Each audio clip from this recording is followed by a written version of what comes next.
Assalamualaikum warahmatullahi wabarakatuh. Alhamdulillah, pada kesempatan ini saya akan menyampaikan materi bab akhlak tercela kepada sesama, mata pelajaran akidah akhlak kelas 8. Sebelumnya mari kita awali dengan bacaan basmalah. Bismillahirrahmanirrahim. Langsung saja kita lihat materinya. Akhlak tercela yang akan dibahas yang pertama adalah hasad, 2 dendam, 3 ghibah, fitnah dan namimah. Namun nanti penjelasan fitnah itu tidak saya bahas. Yang pertama ada hasad. Memahami pengertian hasad bisa dilihat dari 2 cara. Yang pertama yaitu secara bahasa, yang kedua secara istilah. Hasad secara bahasa berarti iri hati, dengki. Secara istilah, hasad adalah orang yang selalu memiliki perasaan iri hati terhadap orang lain yang hidupnya senang. Jadi inti dari hasad adalah orang yang memiliki iri ketika seseorang memiliki nikmat yang telah diberikan oleh Allah. Banyak sekali macam-macam nikmat. Contoh sifat hasad. Yang pertama, tidak suka melihat orang lain bahagia atau mendapat nikmat dari Allah Subhanahu wa Ta'ala. Misalkan tetangga kita itu membeli sesuatu, contohnya membeli mobil. Kemudian orang yang hasad merasa iri melihat tetangganya membeli mobil. Itu adalah contoh perilaku yang tidak baik.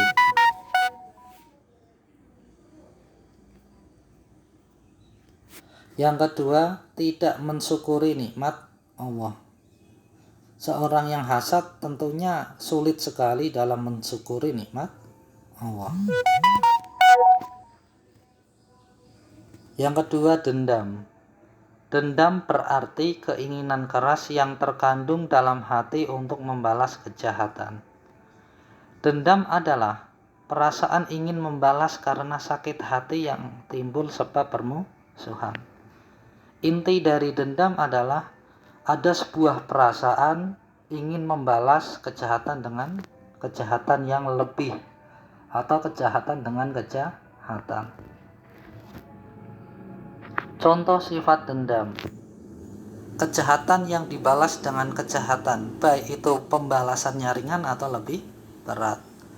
Misalkan kita ada seseorang itu dipukul, kemudian selang beberapa hari dia memendam perasaan sakit hati, kemudian ingin membalas dendam. Akhirnya pada suatu hari dia merencanakan untuk melakukan balas dendam. Akhirnya ketika ketemu dia membalas dendam, memukul, malah sampai lebih parah. Itu juga tidak baik. Kemudian ghibah. Ghibah menurut bahasa itu menggunjing. Sedangkan menurut istilah, ghibah adalah membicarakan kejelekan dan kekurangan orang lain dengan maksud mencari-cari kesalahan, baik jasmani, agama, keyakinan, dan akhlak. Ghibah itu intinya membicarakan kejelekan orang lain, di mana orang lain yang dibicarakan itu tidak tahu. Dan juga ada maksud mencari-cari kesalahan, baik itu bentuk fisiknya, kemudian agama, keyakinan, dan akhlak. Contoh ghibah, membicarakan kejelekan orang lain dilakukan secara sembunyi-sembunyi.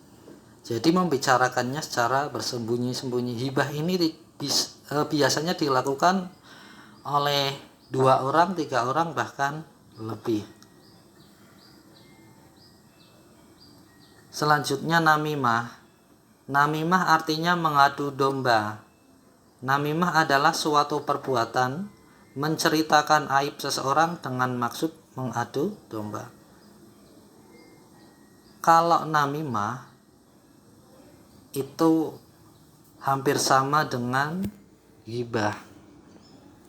Kalau namimah lebih condong kepada tujuannya adalah adu domba, sama-sama menceritakan aib kepada seseorang agar seseorang tersebut terjadi perselisihan. Itu namanya adu domba.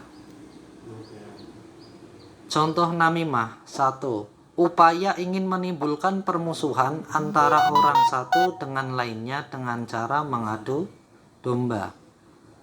Atau yang kedua, menyebutkan perkataan seseorang kepada orang lain dengan maksud untuk merusak hubungan.